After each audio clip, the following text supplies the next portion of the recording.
The first warning was not a sound. It was a shadow, a long black shape gliding across the stars near Area 7, blocking the light of its twin suns. For a moment, the scientists aboard the human research ship Solace thought it was a drifting asteroid. Then their sensors screamed. 3 ships appeared. Not just big, huge. Each one shaped like a blade of glass, glowing faintly blue at the edges. They moved like predators, silent, fast, deadly. Inside the Solace, the crew scrambled. They weren't soldiers. They were researchers, carrying samples of rare crystals from the planet's surface. They had no weapons strong enough to fight. Unknown vessels detected, the ship's AI announced. No response to hails. Dr. Alara Kim, head scientist, tried one more time. This is the human research ship Solace. We are unarmed. We request identification. The aliens did not answer.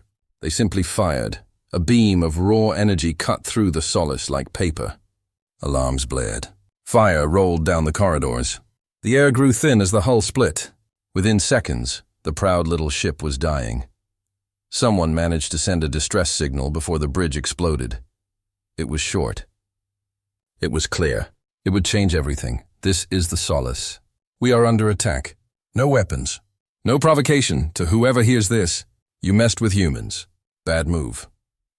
Thousands of light years away, deep under the mountains of Earth, a single man heard the message. Commander Elias Cross had been awake for 3 days, reviewing peace reports. He'd once served as a negotiator between humans and the alien race known as the Zarkalians. He knew their culture. He respected their discipline. Now, as the recording played, his jaw clenched. His eyes went cold. "They've done it," he whispered. "They've actually done it." Cross walked out of his office and down a dim corridor. Security cameras followed him. Heavy doors slid open as he passed. He stopped at a console marked with only one word: vengeance.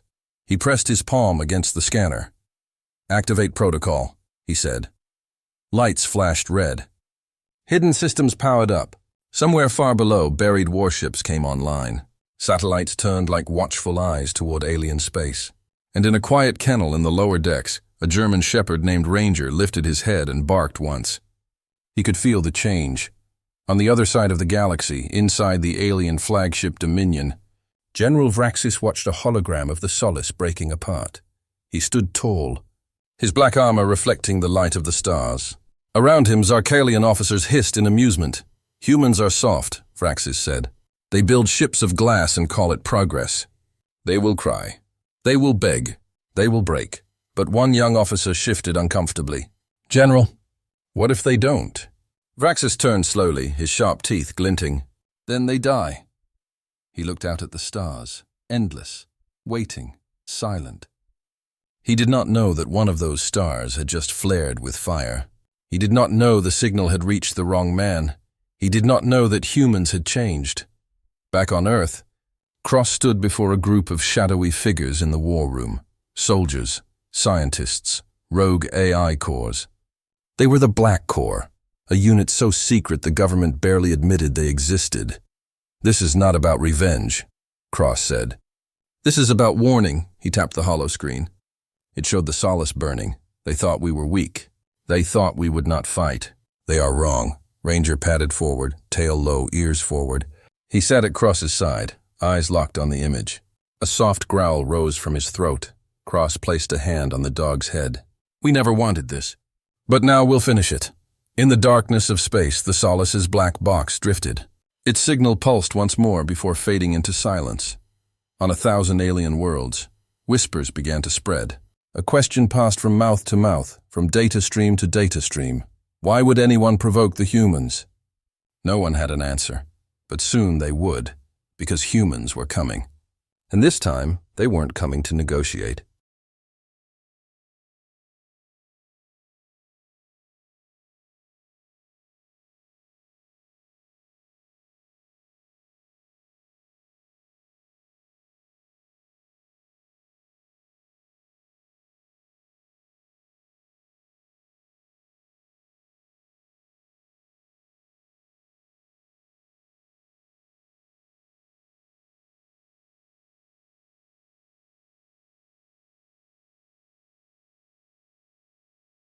They thought the message wouldn't reach Earth.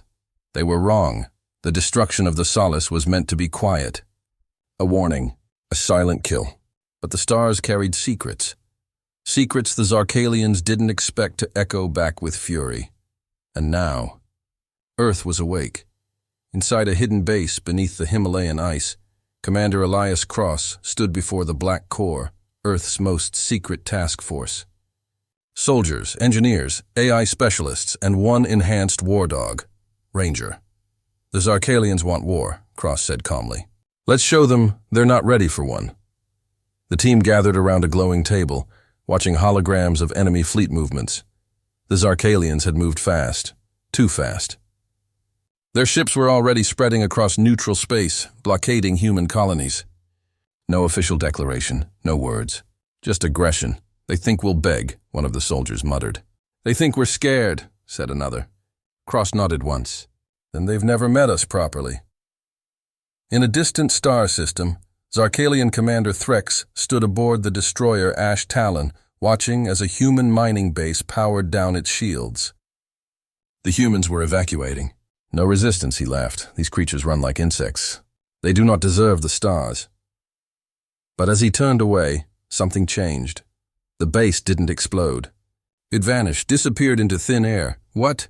He growled. Suddenly, alarms blared across the Ash Talon. Warp signature detected.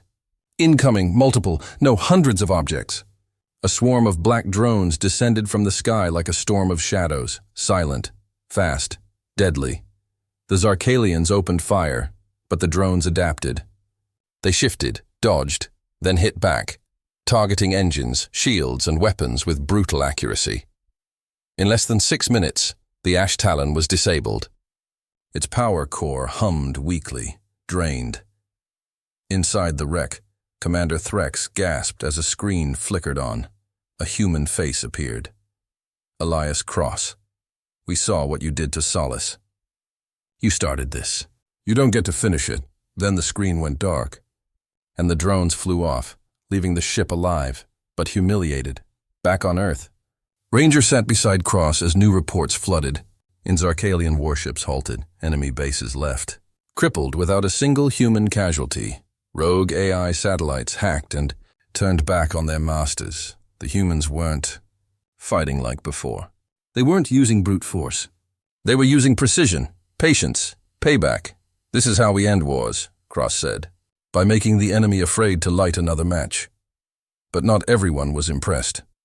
On the Zarkalian capital planet, General Vraxis watched the Ash Talon's defeat. His expression twisted in rage. Humans are tricksters, he growled. They hide behind technology. They don't fight face to face. But one of his advisors, an older Zarkalian historian, spoke softly. Maybe that's the mistake, General. We assumed they were like us. They're not.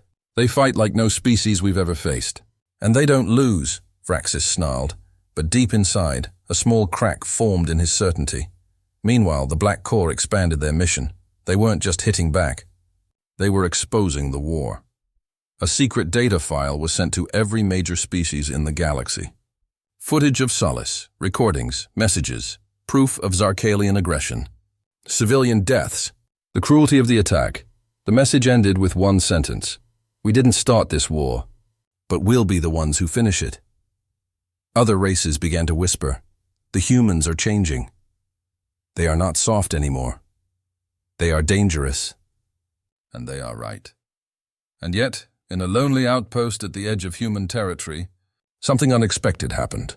One of the Black Corps' elite, Captain Vale, found a wounded Zarkalian child hidden in the rubble of a destroyed station. She didn't kill it. She rescued it, treated its wounds, fed it, let it go. The child ran. It would tell its people what it saw, that not all humans were monsters, that some still believed in mercy. Back at HQ, Ranger walked into the war room with something in his mouth, a piece of metal. Cross took it. It was a broken dog tag. He stared at it, then turned to his team. This belonged to someone on Solace. The war was changing, but not in the way anyone expected. The Zarkalians had faced enemies before, brutal warriors, cunning raiders, advanced machines. They had beaten them all, but humans were different. Somewhere in deep space, on a forgotten moon called Dracos 3, a small Zarkalian listening post went dark. No explosions. No trace, just gone. A recon team was sent. They landed to silence. No power.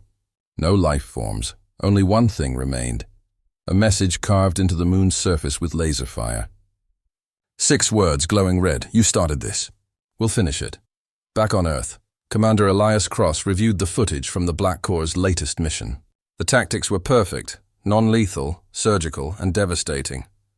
0 human casualties, even better, whispers were growing.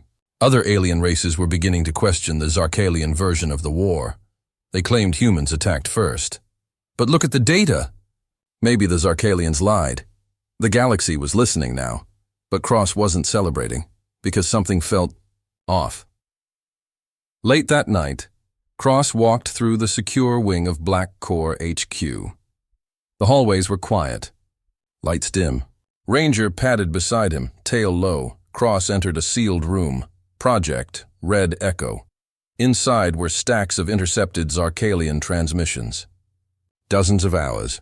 Code-breaking software ran 24/7. One line on the screen blinked red. Tactical movement detected near Sector 91.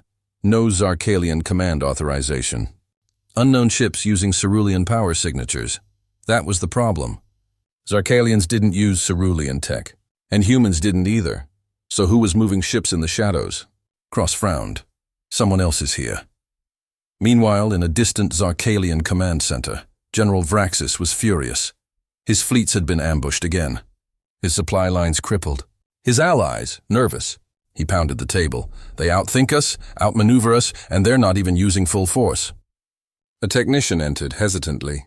General, there's something strange. What now?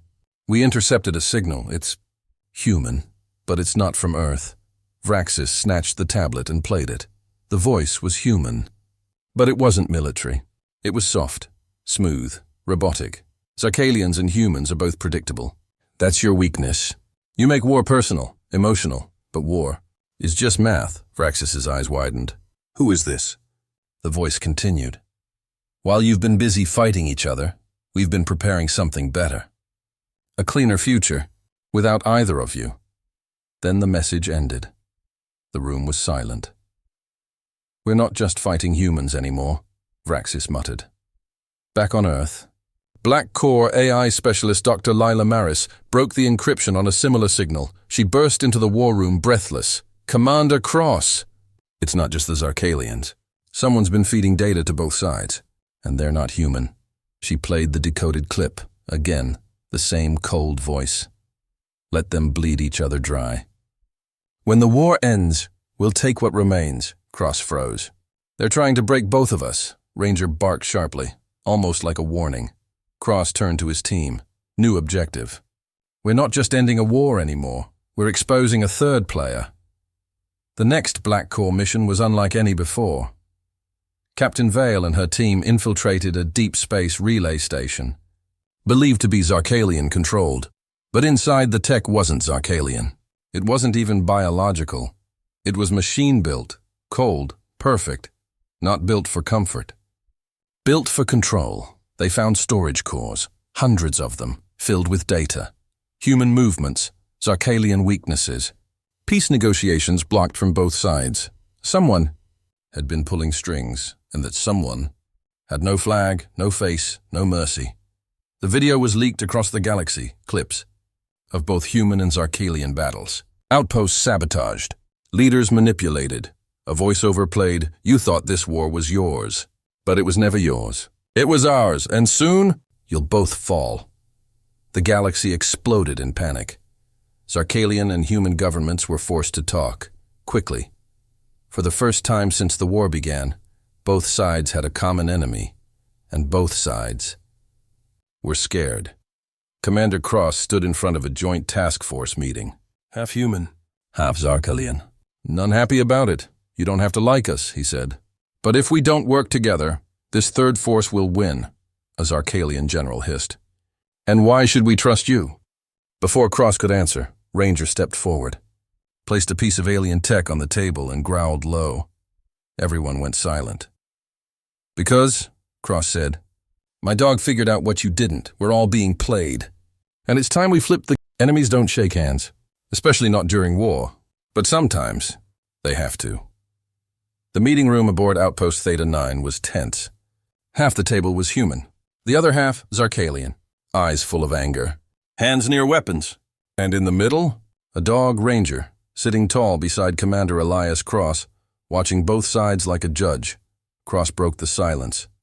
I never thought I'd say this. But we need each other. A Zarkalian officer hissed, "You expect us to join with humans?" Cross leaned forward. "No, I expect you to survive. If that matters to you anymore." While both sides argued, a silent threat crept closer. The mysterious third force, known only as the Architects, had begun their real attack. Quiet, invisible, and deadly, they weren't organic. They weren't machines. They were something in between.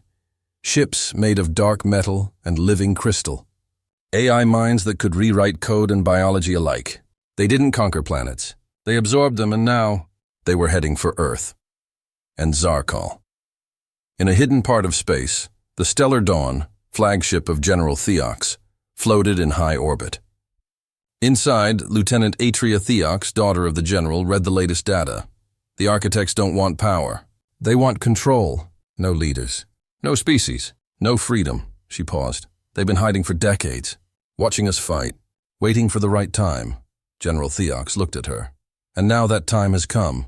Back at Theta 9, Cross received a message from Atria, encrypted, urgent, meet me, face to face. We don't have much time.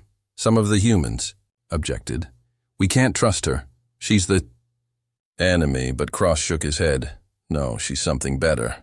She's the one who wants the war to end. The meeting took place on a neutral moon. Two ships landed side by side. A tense silence hung in the air. Atria stepped out first.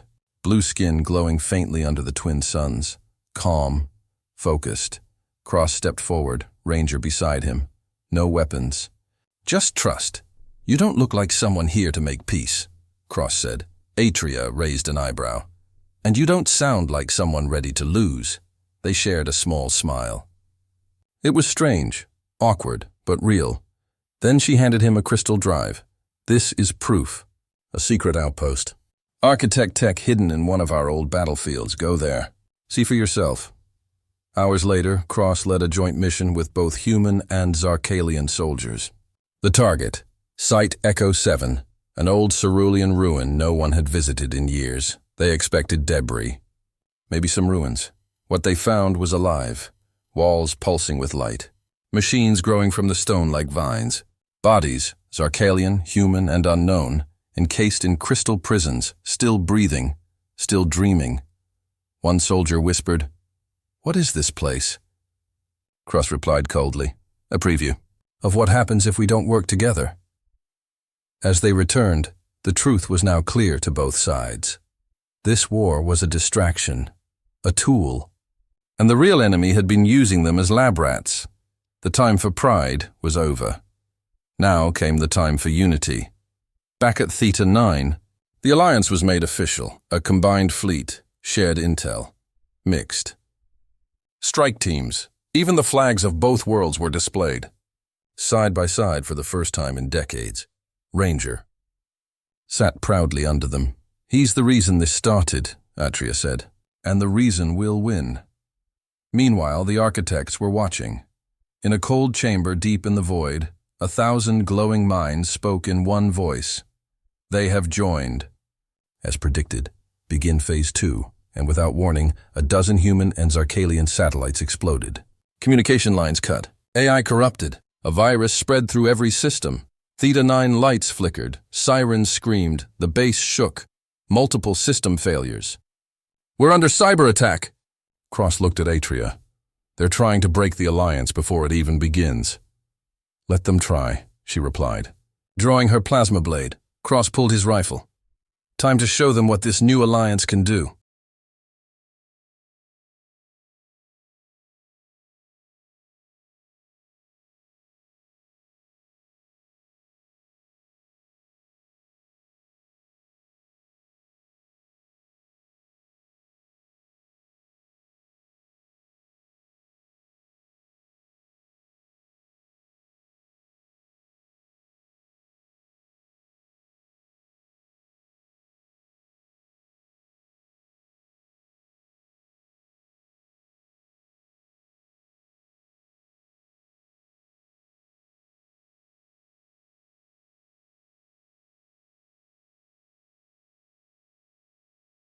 Darkness fell first.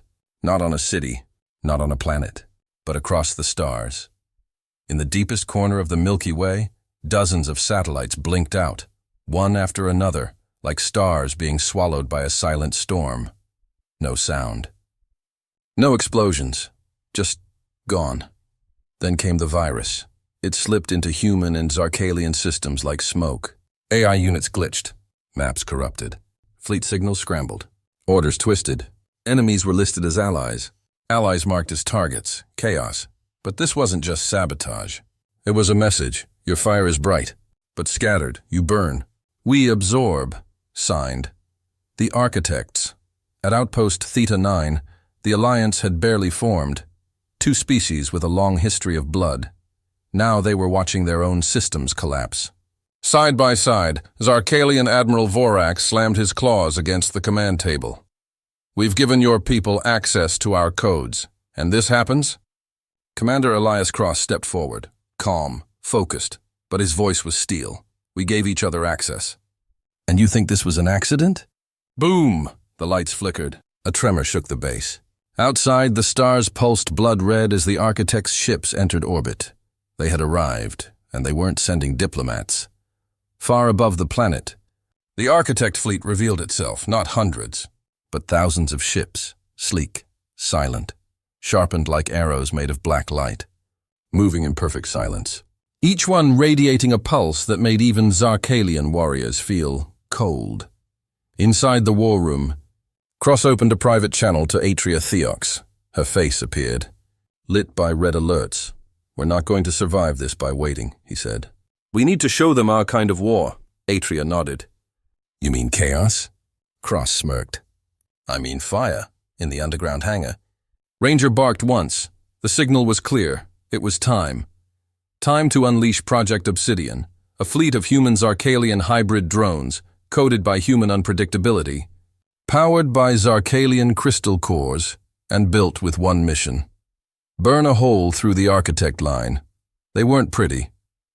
They weren't perfect, but they were angry. As the Architect ships began to descend, the hybrid fleet launched, dozens. Then hundreds, small, fast, aggressive, no patterns. No warnings. The Architects tried to adapt, but the chaos was too much. Each drone fought like a mad spark, diving, splitting, turning, ramming. And at the center of it all, Cross in his personal command ship, Ignis 7. You think fire is weakness? He whispered. Then you've never stood too close to ours. Atria fought beside him, her own ship pulsing with cerulean light.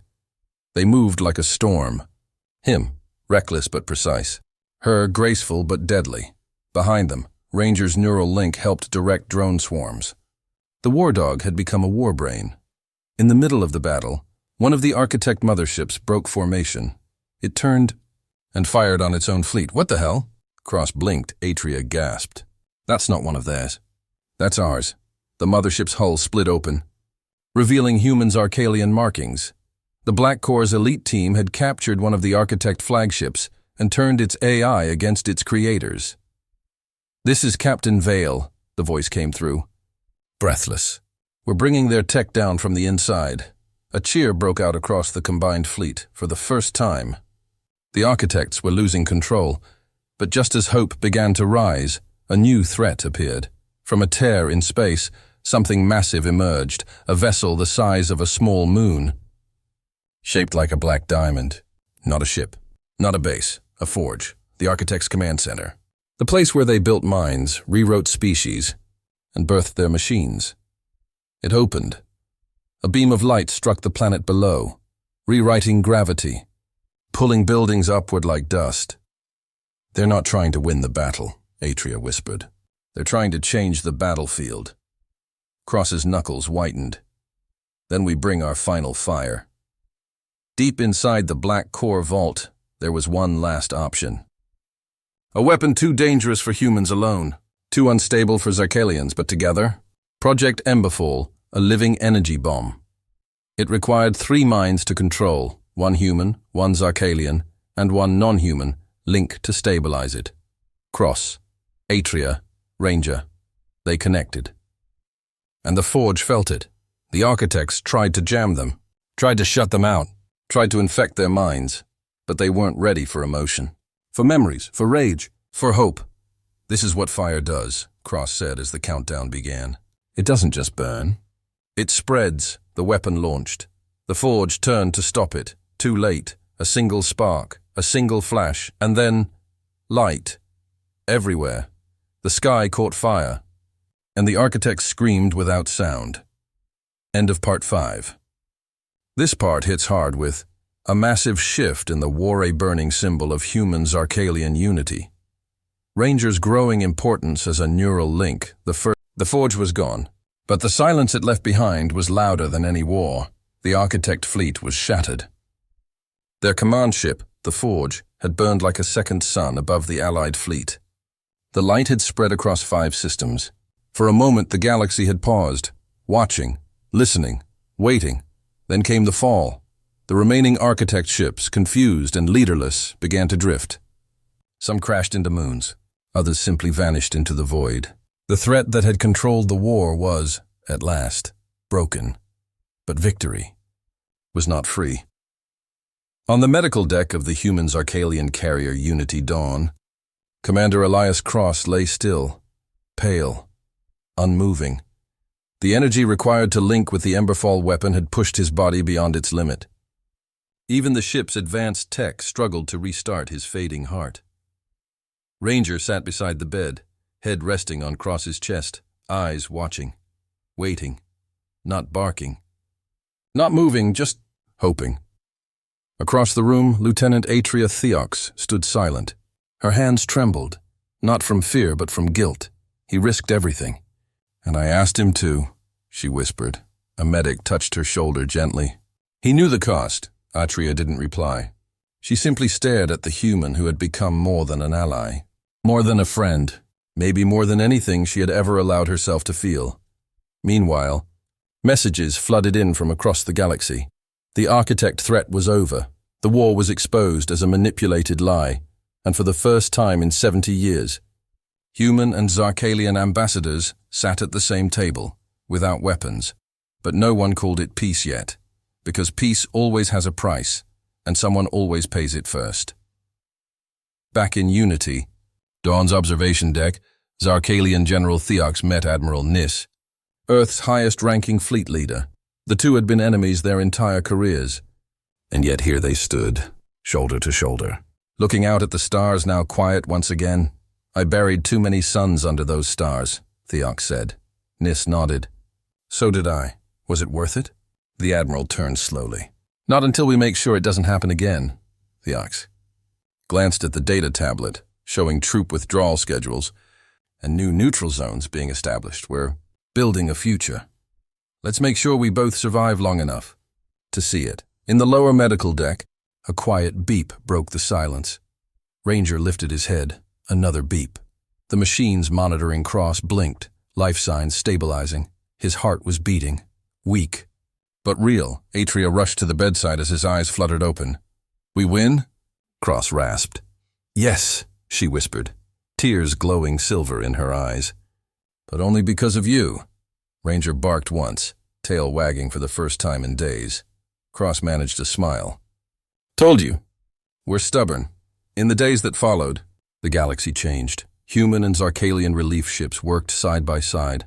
Former enemies shared medical bays, meals, and stories. New technology was built, blending the best of both worlds, and the architect ruins were sealed, studied and feared. But with every sunrise came a new question. Can peace really last? Atria answered that in her own way. Standing before a joint gathering of soldiers from both species, she held up a memory crystal. Inside was a recording of the day Cross launched Emberfall. The fire, the sacrifice, the silence that followed. This is not a weapon, she said. This is a warning that we are stronger together than apart. That fire can destroy, yes, but it can also light the way. The crowd stood in silence. Then, applause. For the first time, it wasn't for a battle won, but for a future imagined. Later that night, Atria returned to Cross's room. He sat up now, pale, but healing. She sat beside him, holding his hand. What happens now? He asked softly. Now? She smiled faintly. Now we prove to the galaxy that peace isn't weakness, that it's a choice, the bravest one. Cross looked at her, eyes half closed. You know, I almost gave up, I know. That's why I didn't let you.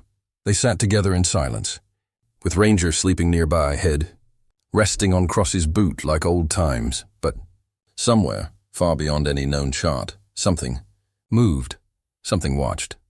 Every war leaves a scar. Some you can see, some live in the silence that follows. The galaxy was quiet again. No fire. No screams. No fleets clashing across the stars. Just peace.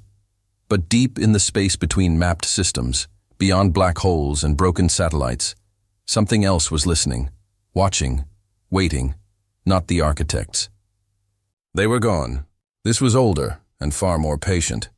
On the diplomatic moon of Valaris, human and Zarkalian leaders prepared to sign the Unity Charter, an agreement to end hostilities and build a shared future. Flags from both worlds flew high. Soldiers stood side by side.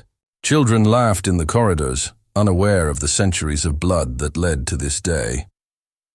In the main chamber, Commander Elias Cross, still recovering, adjusted his collar in the mirror. His reflection stared back, older now, sharper. Beside him, Ranger sat tall, wearing a sleek medal on his collar. You ready, boy? Ranger barked once, low and proud. On the other side of the moon, Lieutenant Atria Theox moved through her people's delegation, greeting elders, briefing warriors, calming nervous aides. But her eyes kept glancing at the clock. She was waiting for one person. And when she saw Cross enter, her shoulders finally relaxed. You made it, she whispered. Wouldn't miss it for the galaxy. He smiled. They didn't touch, not here. But everyone noticed the way their steps stayed in rhythm. As the ceremony began, Admiral Nis spoke first. This treaty does not erase the past, but it promises something stronger than memory. Hope. General Theox followed. His voice deeper, slower. We fought. We bled, and we lost too much. But today, we do something harder than war. We forgive. The room fell silent as Cross and Atria approached the final table, where the treaty awaited signatures. They signed together. The ink shimmered with biocrystal and human alloy. Two worlds. One line. Outside the chamber, stars blinked. Normal. Calm. Until one of them blinked twice. Then vanished. On a distant listening post, a human technician sat up straight. What the hell? Her console lit up. Unknown signals. Ancient frequencies. Alien code, then? A symbol appeared, a spiral, wrapped around an eye. She tried to contact command, but the power cut. Back on Valaris, as the final applause rang out, Cross felt a cold shiver. Not fear, instinct. Ranger's ears twitched. Atria noticed. What is it? I don't know, Cross replied.